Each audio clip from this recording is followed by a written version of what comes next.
I should probably mention this. My wife is an oral surgeon. So I'm gonna be all right.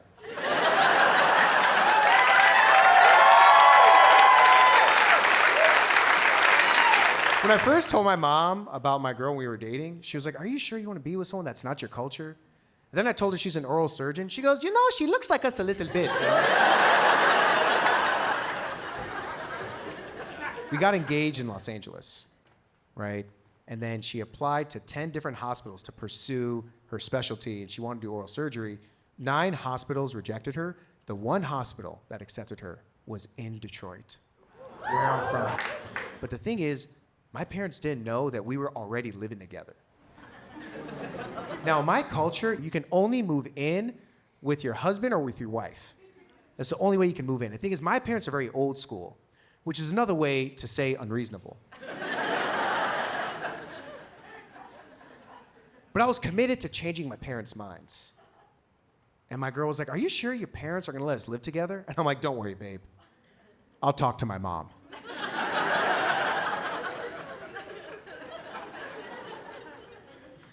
I came prepared. I went up to my mom, told her the news. I was like, Mom, I got some good news. Elia and I are gonna move back to Detroit. She was like, oh, Azizi, that's so amazing. I'm like, yeah, I know. We're gonna move in together. Now, look, I totally get it. I know that's against your traditions, but Mom, I'm living my own life. This is so much more convenient if we live together. We won't tell anyone. It's just gonna be between us. Hopefully you understand that. And my mom was like, of course I understand. I was like, really? She goes, yes.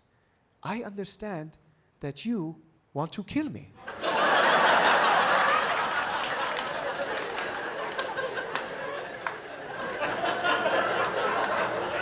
I'm like, Mom, listen to me. She goes, no. It's okay. All I ask is that you visit my grave. That's it. Just visit my grave. Once in a while, I'll be like, oh my God, look at my mom. So nice. Maybe bring me flower. Roses, I like them. I have an idea. Bring your wife. You can both visit my grave. Date night, yani. So that's when I started sneaking out the house at 37.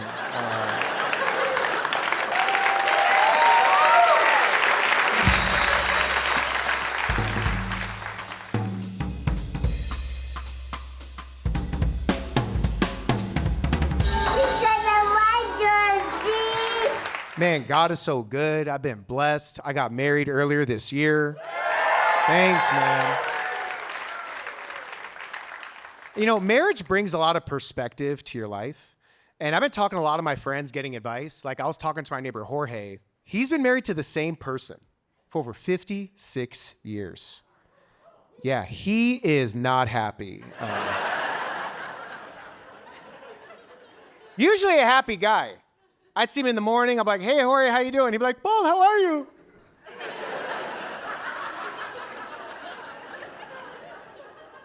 I'm like, I'm good, Jorge. How are you? And he's like, it's okay. It's okay. Everything is okay, you know?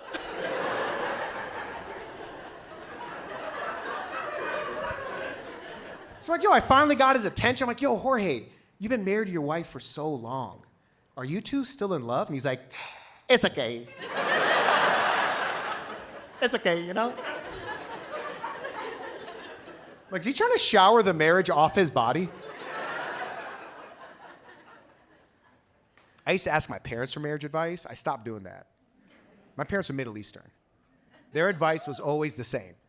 Every time, like my mom would be like, Paul, we don't care who you marry, just as long as you love them and they love you. And they're the same race and religion as you.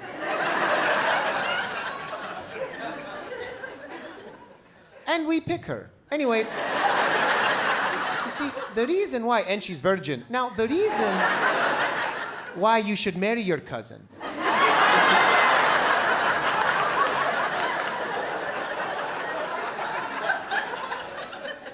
Azizi, this way when you have children, you keep your blood pure.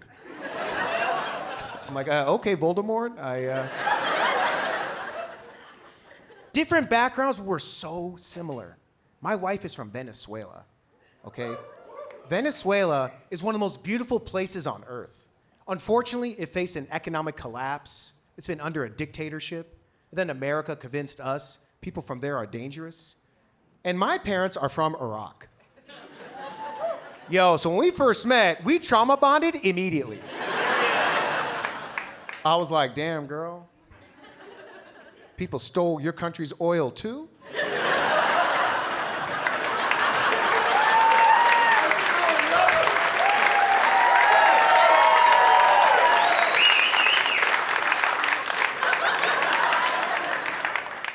Shit. Like our governments, you got me feeling weak, you know? Yeah, we actually met on refugeesmeet.com. It's this news site, you know, for people that want to migrate and chill. You know, dudes on there be like, my turn-ons are electricity.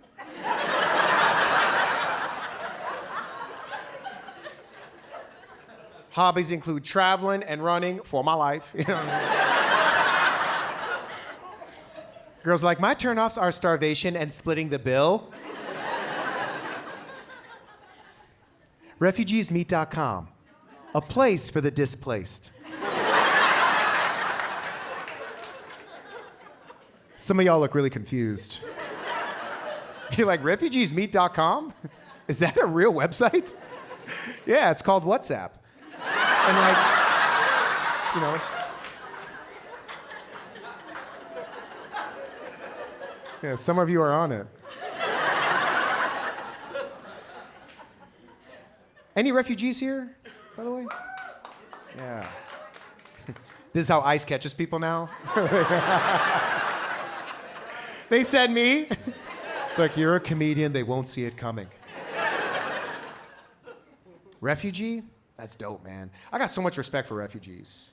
I really do. My parents are refugees. My parents came to America from Iraq. They had to leave everything behind, come to a new country and start a new life. And anyone that's had to go through that, I genuinely believe they are a gift from God. I have so much respect for refugees. They can be annoying.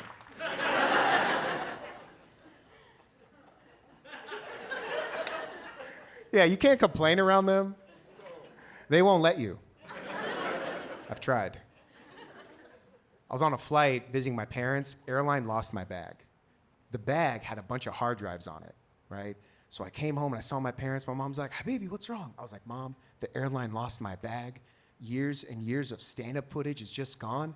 I've lost everything." She was like, "Oh." Everything. Okay. Lost. That reminds me of what happened to my village. There's struggle in every community, right? And that's normal. It's normal to have struggle in people's community. And I think you should be open about your struggle and we should talk about it. What I'm noticing is happening is that there's a lot of people that are so open about that. And then another person will hear it and they'll try to out-struggle that person's struggle. So now there's this weird game of struggle poker. Right, like I was having an identity struggle for a long time, right? Because I've never been to Iraq. I don't speak Arabic. I don't speak Sudan. This is the language of my people. So for so long, I felt so much shame around that. And I was sharing this with my buddy, and he was like, "Damn, man, I see your identity struggle." And I raise you no parents.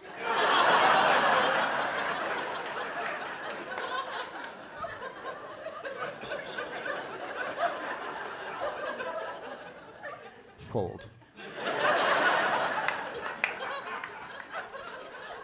He's like, "Yeah, man, I grew up with no parents." One person's like, "I see your no parents, and I raise you a genocide."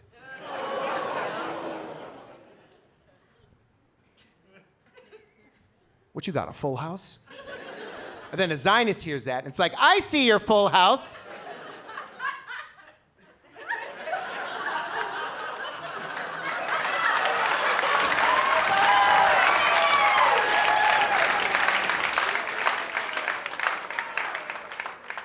My house. I'm like, "Hey, you can't do that." And then the dealer's like, "Yes, they can. They could totally do that. They could totally take that house." From the river car to the sea, they could take it. I'll take one too.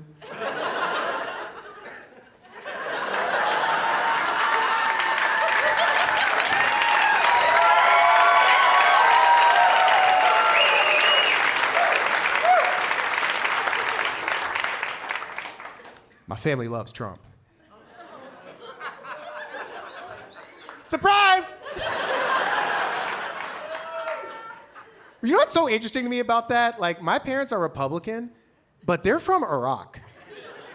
They're immigrants, and they tell other immigrants to go back to where they came from. Like, I'll be hanging out with my mom, she'll be like, look at them, look.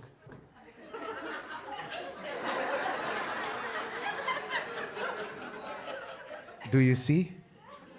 Do you see how lazy? How lazy they are? Then I'm like, your brothers? Like, what are you talking about? They came with us to the mall.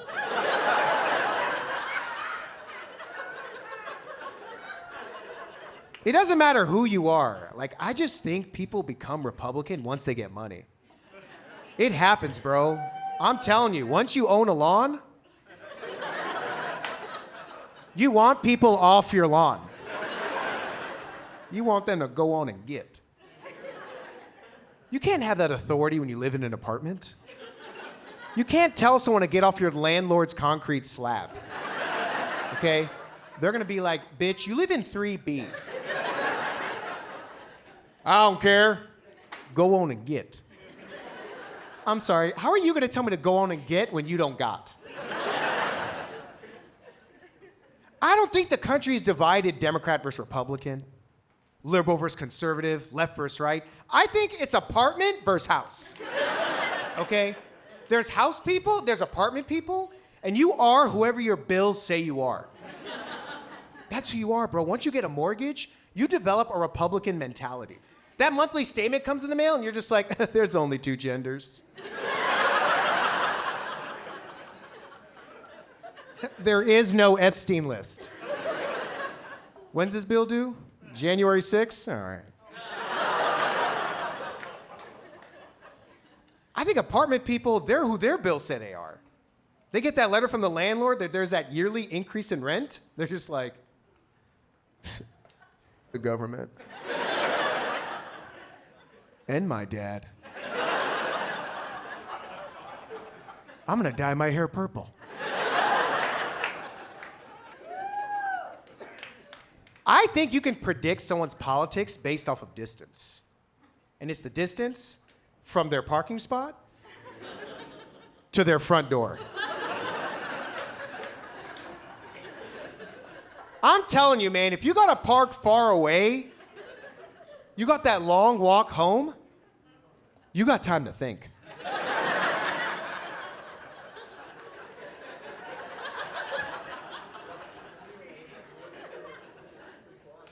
Why don't I have my pronouns in my bio? But if you could pull up straight to your house, you're at your front door, you're like, I am homophobic.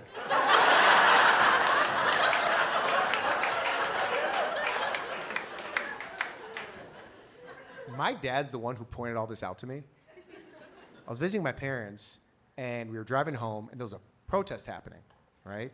So we had to take this detour, and I'm looking at these people protest, and I was like, man, I have so much respect for anyone that takes time out of their day to stand up for what they believe in. I have so much respect for that. Then I look at my dad, and he's like, by the way, all of these people, they have roommates.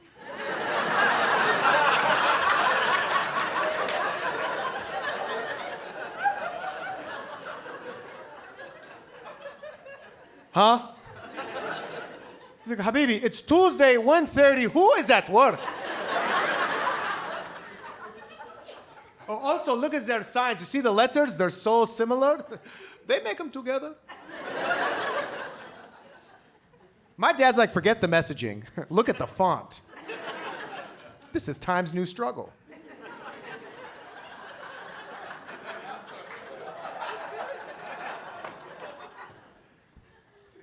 I'm gonna be honest with you guys, Chicago. I want house money, but I want to have an apartment heart. Like, I want to be able to look at my mortgage one day and just be like, you know what? God is good. I'm so blessed to have a home because there's some people that don't have homes. And yes, there are only two genders.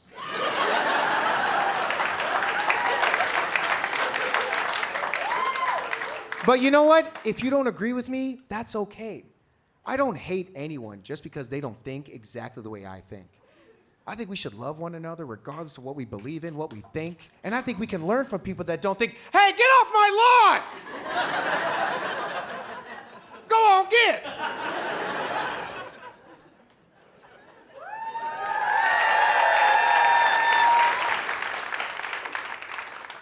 I'm a good son.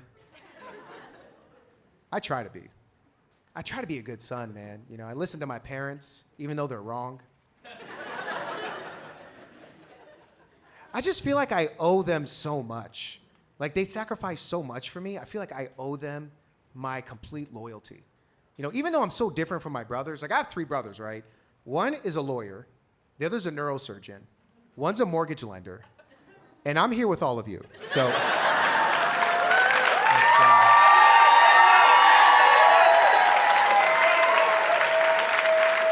Yo, but listen, don't get me wrong, like, I'm successful. I got money, but I don't have neurosurgery money.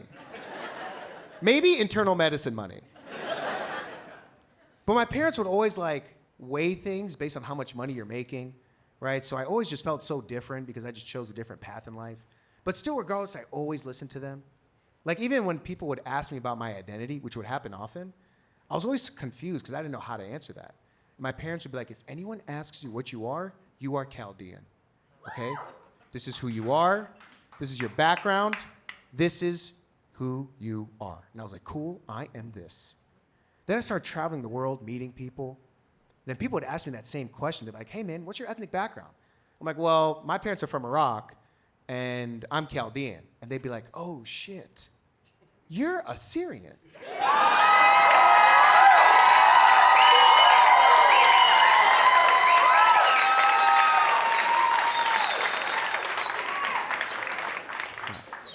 My man, what are you accusing me of?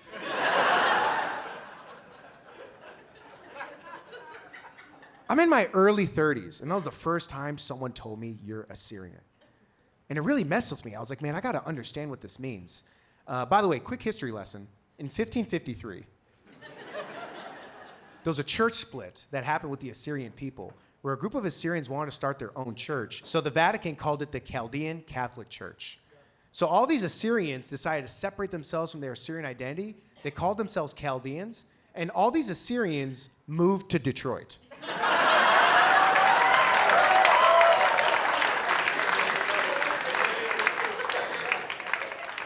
Some went to San Diego. And it really hit me because I was like, man, my whole life, I was raised to believe I was one thing.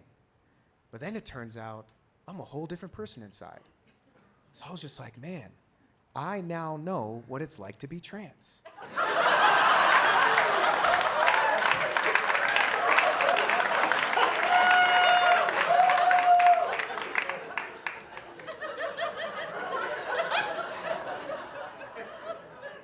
How long have I been trans ethnic?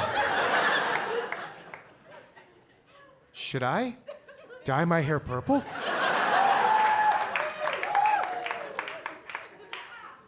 I'm always ethnically code switching. Like, I'll meet people, I'll meet my fellow Arabs. They're like, yo, man, you Arab? And I'm like, yeah, my parents are from Iraq. Then they're like, no, you are not Arab, you're Assyrian. I'm like, yes, I'm Assyrian. Then my parents are like, no, you are Chaldean. I'm like, yes, I'm Chaldean. And then Hollywood is like, you're white. And I'm like, yes, I'm Italian.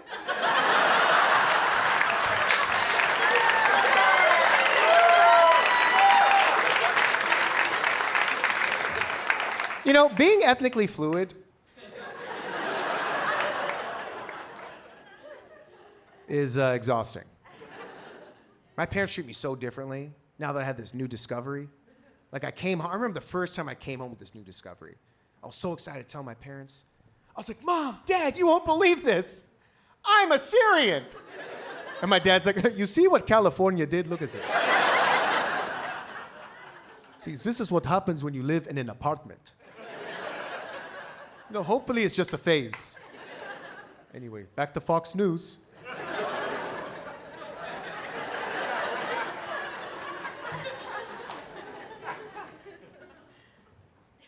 That's my parents' favorite channel. My parents love the news. I hate the news. I don't think we should be watching it that much. Now listen, I just want to make myself very clear. I'm not right, I'm not left, I'm normal. Okay? But my parents, they constantly watch the news, and I think it's really messing with them. Even their reactions to things are so different. Like I was talking to my mom one night, I was visiting my parents, and it was late, and I wanted to get something to eat.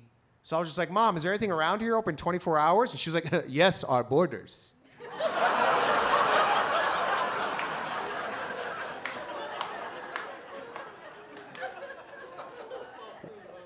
I don't see them on DoorDash. The news does a great job frustrating us, but it doesn't solve anything. It doesn't give us solutions to things. And honestly, I was thinking about a solution to border security that I think would solve it forever, and we never have to worry about it again. If we want to solve border security once and for all, I think the first thing we should do is fire every Border Patrol officer. Fire all of them, and then replace them with Vegas nightclub bouncers.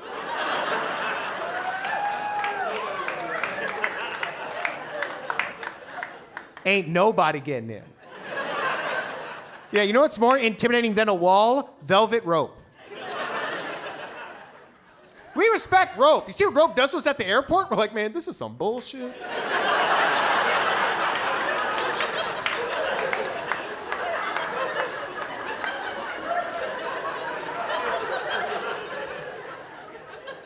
Why am I farther away? Yo, you ever follow all those TSA ropes back to your car? And you're like, I'm not gonna make my flight to Toronto. That's what the US-Mexico border should be, one long TSA line. Then right when you get to the front, the bouncer's just like,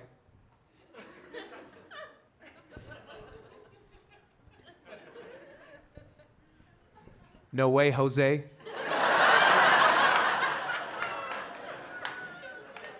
Step aside, please. Thank you.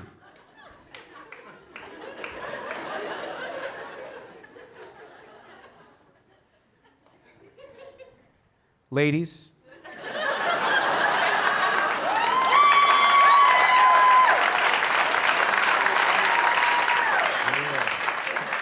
Welcome to Club Freedom. Yeah, being a bad bitch is your visa. Oh, Melania, good to see you again.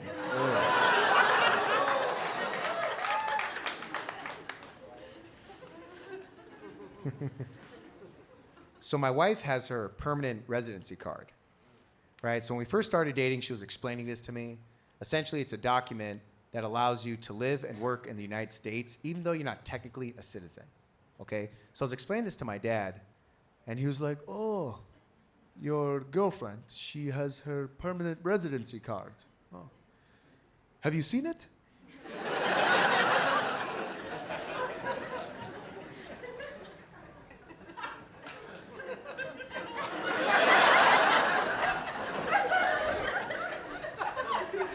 No.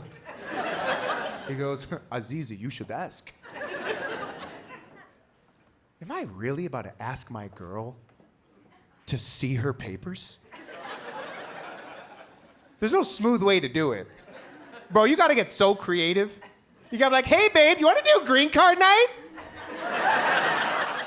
It's a TikTok trend. Right? Left, step, citizenship. It's real fun.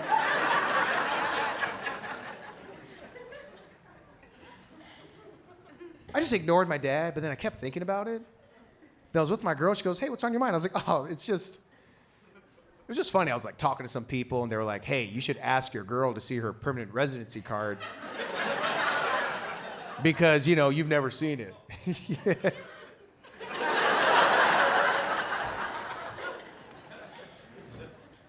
Yeah, we didn't talk for a couple days. Yeah, man, we argued for a while, actually. But we argued inside. We don't argue outside. I hate seeing couples argue in public. It's so embarrassing. Dude, one time I was at a football game, and I saw a dude argue with his girl right in front of me. But the thing is, as I'm watching them, I noticed the wave was coming.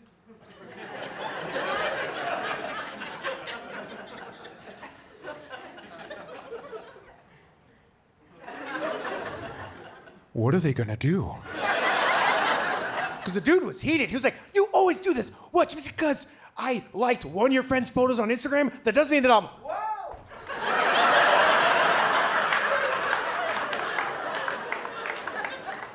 I was like, damn, he's committed. Yeah, just not to her, but he's committed. Every couple argues, and that's normal. It's normal to argue with your spouse. And every couple argues differently. Like me and my girl, we argue different. Like what we'll do is, we'll get into an argument, then she'll leave the room, and then I'll continue the argument by myself.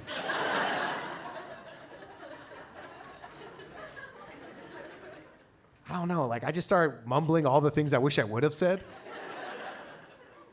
Oh, I can't communicate? No, you can't communicate.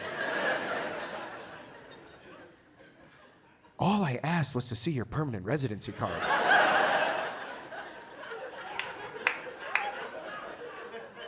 Yeah, but your behavior right now, mad suspicious. Mad suspicious. Then she'll walk in the room, she goes, who are you talking to? And I'm like, nobody! I can't believe you walked in on me talking to you as me. Those tension in our relationship, I want to fix it, right? We were dating at the time, we were dating for about 1.5 years. And I was thinking about like proposing to her, because I was like, man, I think this is the girl of my dreams. I was like, I gotta fix this situation. So I basically pitched a road trip. We were in Detroit at the time. I was like, babe, let's do a road trip. We'll go from Detroit to Traverse City. It's about a 5-hour drive. So we're on this road trip. And I don't know if you've ever been in this situation, fellas. Pretty much I'm driving the whole time she's texting. 30 minutes into the ride, she turns me into an Uber driver. I'm trying to start conversation. I'm just like,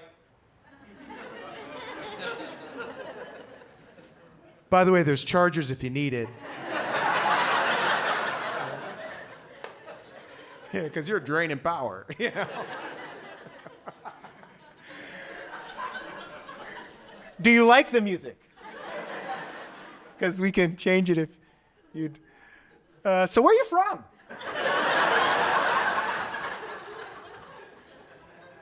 I was so annoyed. Normally what I would do in this situation is I would just look at her phone passive-aggressively and not say anything.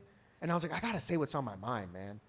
I can't be afraid of confrontation. I gotta trust that it will be received well. What I wanted to say was, hey, babe, can you get off your phone? I'm trying to do this for us. Obviously, I can't say it that way. So what came out was, hey, babe, can you get off your phone? I'm trying to do this for us. Right when I said that, she was like, okay, fine. What do you want to talk about? I was like, well, that's a tone. Tu tona, no buena. We argued the entire car ride. We argued for at least 7 cities. And you know what's crazy? I was driving a Tesla, so I had to charge. So now we're arguing in random Costco parking lots. We're on the road, and I'm like, what, babe, big deal. Just because I asked to see your permanent residency card, that doesn't mean that... We're in Michigan, a lot of potholes. The arguing would not stop. We just kept arguing. She was bringing up old shit. I was bringing up old shit. And then I could see a cop in the distance. I didn't care. I kept going. I knew I was going fast. I kept going. And then out of nowhere, whoop, whoop. And then she was like, oh no. And then I was like, yes.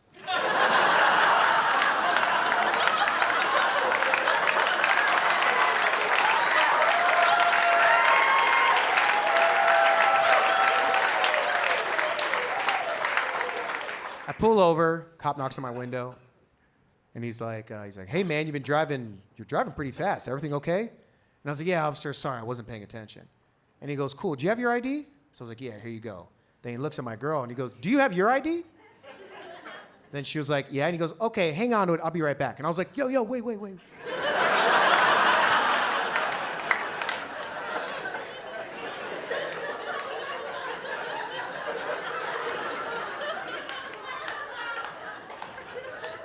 You sure you don't need to see it? He was like, what? And I'm like, she's an accomplice. He's like, you're driving. I'm like, yeah, but isn't she a part of your investigation? He goes, I'm gonna be back. So he leaves. So I'm in the car, quiet. And then out of nowhere, I feel something fall on my lap. It's a permanent residency card. She goes, now you saw that shit.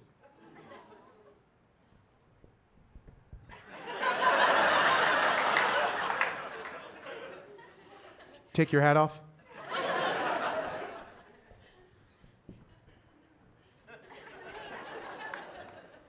It was quiet. Cop came back, gave me my ID, and he goes, listen, be careful, just drive safe, take care. He leaves. It's an awkward moment with me and my girl. I grabbed her hand. She finally looked at me, and I was like, babe, I love you. Then she was like, it's okay.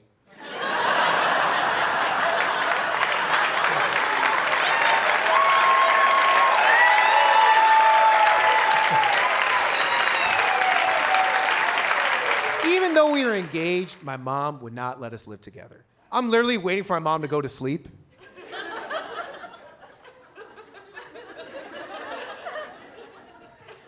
Democrats.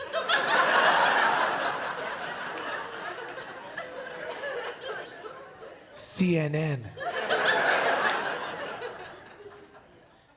Greta Thunberg.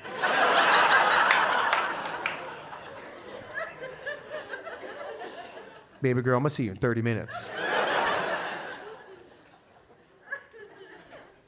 I'm sneaking out the house late. I was tired, man. I was so tired. I didn't want to keep doing this. I was trying to be a good son and honor my parents. And then I was like, man, I gotta take my lies to the next level. So I started lying to them about everything, which is something I would normally do when I was younger. Like when I was in my 20s and I was living with my parents, I'd lie to them all the time. Like if I were to go out on the weekend, I can't tell my parents I'm going to a rave. They would never let me go. So I would lie to them and tell them I'm going to my friend Norris's house. That was my alibi, my friend Norris, right? So I'd leave the house. My mom would be like, oh, have a good time. Then I'd come back at like 3 a.m. My hair's messed up. My shirt's unbuttoned. I'm drunk. It looks like I got by Norris.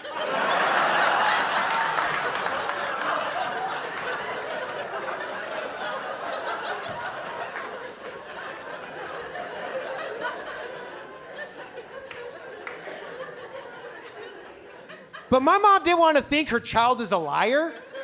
She would never think I would lie to her. She knows I'm a good son. So I come home, she'd be like, Habibi, did you have a good time? But I'm on shrooms. I'm just like, oh, let's go.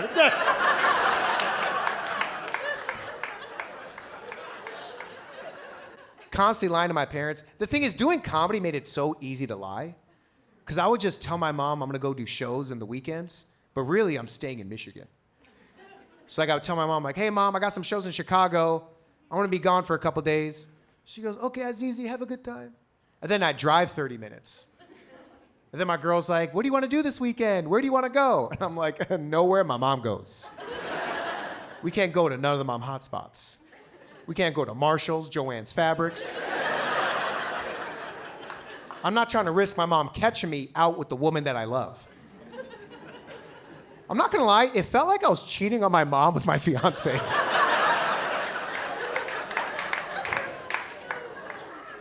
I'm like out with my girl, paranoid as shit. I'm like, man, this is what immigrants feel during ICE raids. Shit, I'm gonna get deported back to my mom's house. I also had to stage my room to make it look like I was staying there, right? So what I would do is I had like 2 jackets, a couple pairs of pants, some socks, some shirts, and a picture.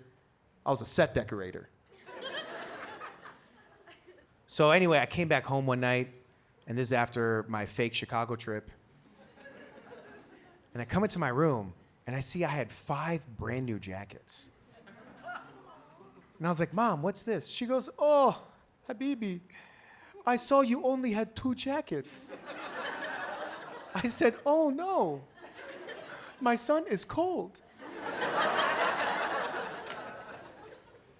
So I got you 5 brand new jackets.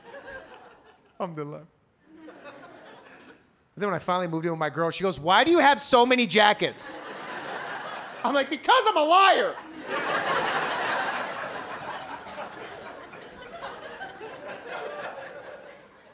I lie to my parents so much. My parents think I'm in Toronto right now.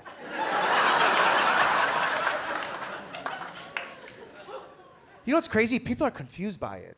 They're like, why would you lie to your parents? How can you lie to your parents? If you have immigrant parents, you lie to them. Telling your parents the truth, that is some white people shit. Oh man. Bro, white people love telling the truth. They tell their parents, they're like, I want you to know who I am. I need you to see me.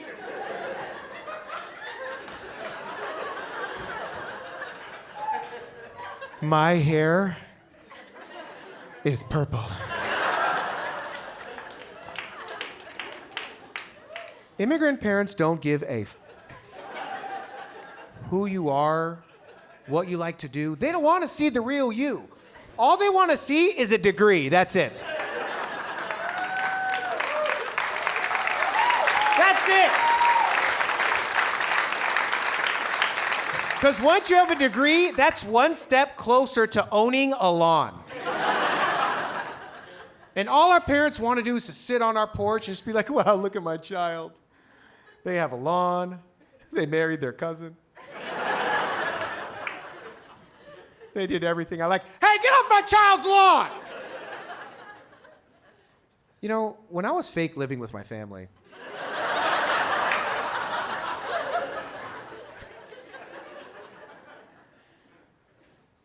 I had some really good conversations with my dad.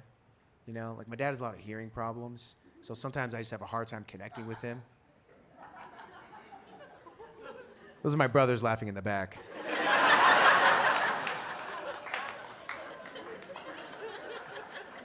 My dad has legit hearing problems. My mom thinks he's faking it.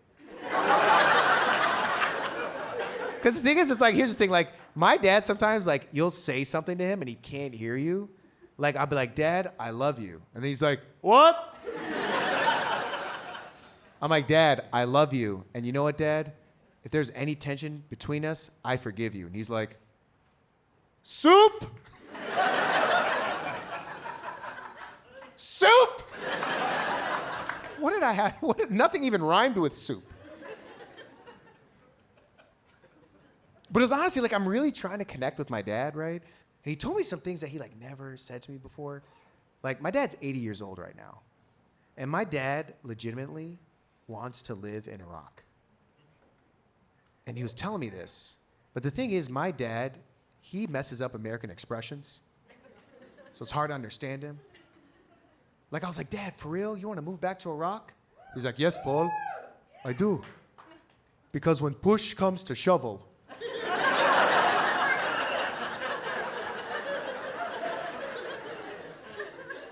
I'll move back to Iraq. Okay, I don't need to be in America. I'm not trying to eat around the bush. And I'm like, Dad?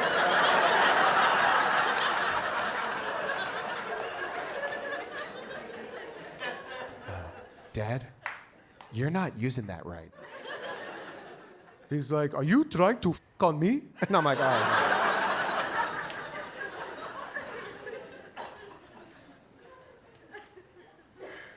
My parents used to hit me.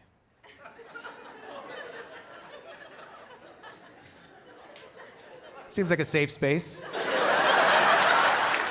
Now, my parents would hit me, but the thing is, my dad specifically would hit us very old school, me and my brothers. Like, what my dad would do is he would bend his knee over like this.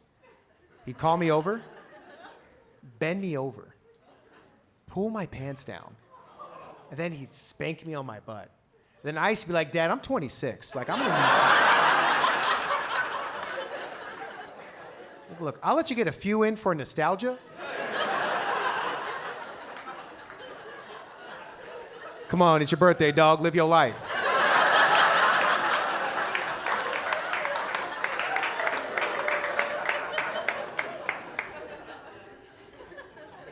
Look, he would never hit me with all his strength. Okay? Honestly, it would feel less like discipline and more like the ending to a Thai massage. All finish.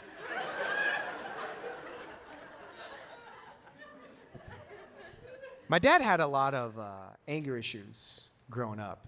He had a lot of aggression. He was a bodybuilder. And then my dad took up boxing to channel a lot of his, desire to fight. Right? So my dad joined an amateur boxing league in Iraq, and he started to get really good. He actually had an exhibition match with the #1 fighter in Iraq. And my dad knocked this dude out the first round. So my grandpa had some connections, so he tried to get my dad an exhibition match with Muhammad Ali. And this was in 1967.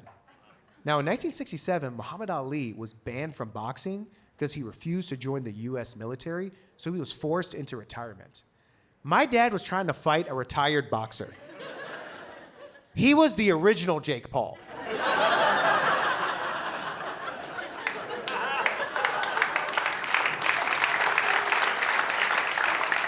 So I'm staying with my parents. It's 3:30 in the morning. I come in, and I walk in the house, and my dad is still awake. And he's waiting for me. He's just standing in the kitchen. He was like, "Where were you?" Dad, I'm not trying to have this conversation with you right now. Also, you're not wearing any pants.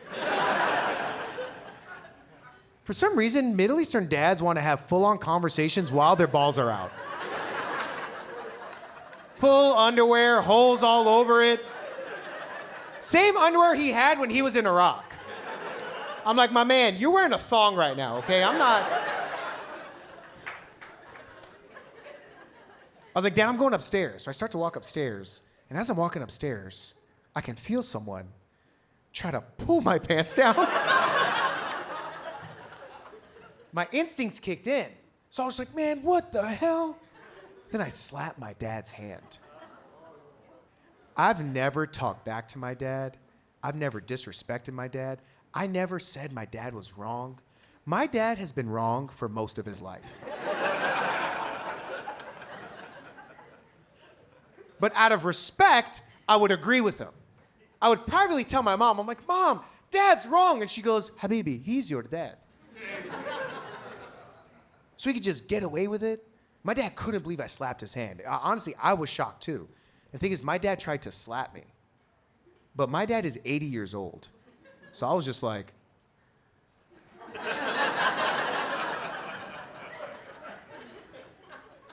what is this, Rocky 8?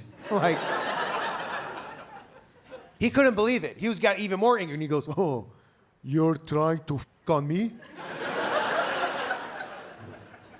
Come on, let's go. And the thing is, I'm a little drunk. I'm like, yo, f*** it, let's go, dog.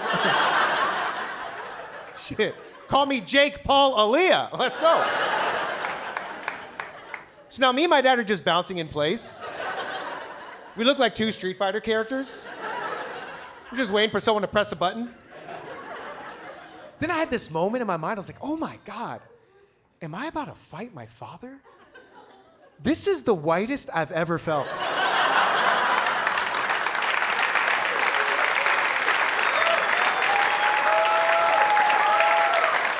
Honestly, I didn't know what to do. I was just like waiting on him to make a move.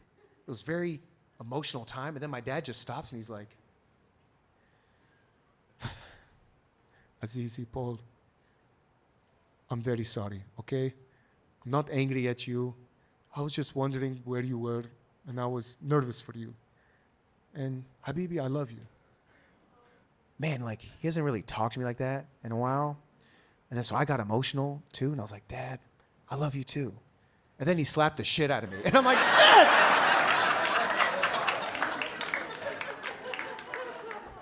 He's like, I don't eat around the bush.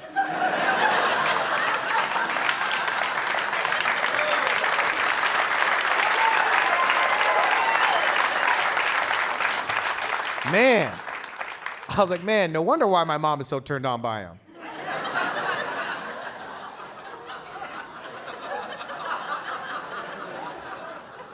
Yo, relax. Relax. She's not at all. Please. Yeah, my mom's not impressed. I don't think they love each other. I got to be honest with you guys. You know what's so crazy? I always question if my parents were ever really in love. You know what I mean? Because like growing up, I'd see romantic movies. Then I look at my dad and I'm like, man, this dude ain't nothing like Richard Gere. My mama ain't no Julia Roberts either. So my parents were in an arranged marriage, right? And I didn't know that until I asked my dad. I was like, Dad, how did you and Mom meet? And he goes, oh, well, I met her.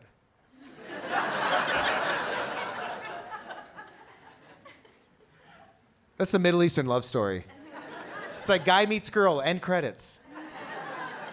Executive producer, her father. I see them together now. It's like when I was fake living with them,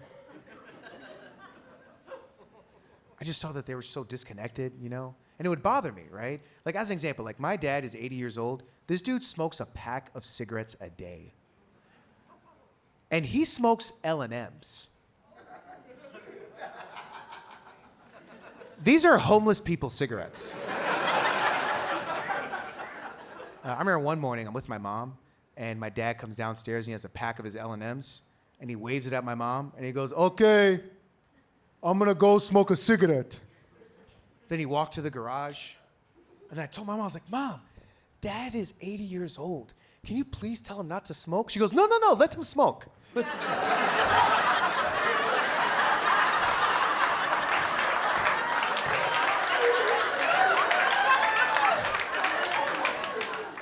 No, I hope he goes to Iraq.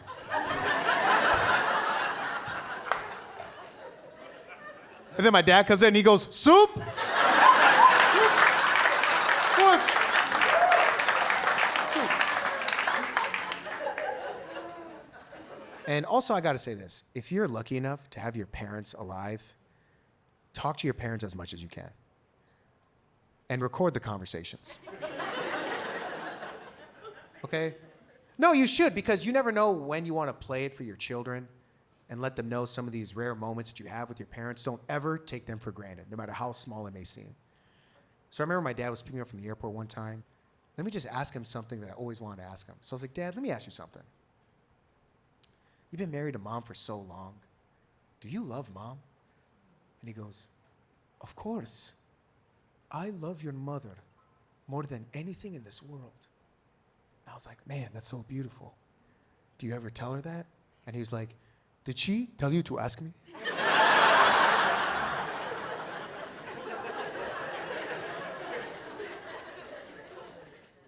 No, I'm just curious. That is no one's business. Who I love is between me and God. Go what? I was like, all right, let me just stop this recording real quick.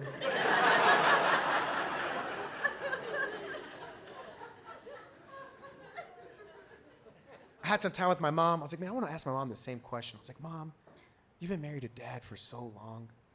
Do you love Dad? She goes, Paul, he is your dad.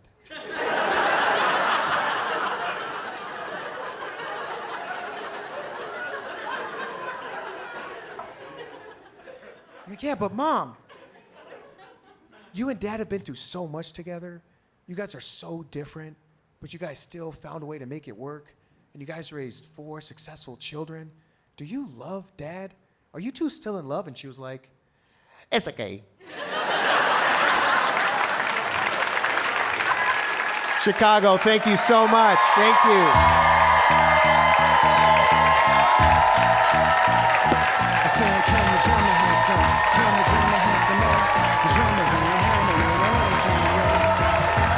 What would I die for? The life force, resting at the essence of my core. I don't recall applying for no college or job, going out at all. got it all just by knocking on God's door. Took my hat outdoors in the yard and did my chores. Paddling and dive bars, sharpening my sword. Started on the ground floor, snuck me in the kitchen and side door. Supposed to be the opener, they holler for encore. My song made my eyes moist just like yours. Tell you how I feel about it day and night like Albie Shore. It's not easy, no Sunday morning, no Commodores. Earth, wind, and fire, my shining star. An ocean without a shore, oozing out of my pores. Catch me on the corner with the vinyl like Final Call. My squad violate all your rules and your bylaws, especially the lie about your life and your rhyme clause. These are all my scars, low points and high score. Delivery 5-star, Jeff fortified like a vice lord. My lifeline crossed with the mic cord. Hardcore, not just because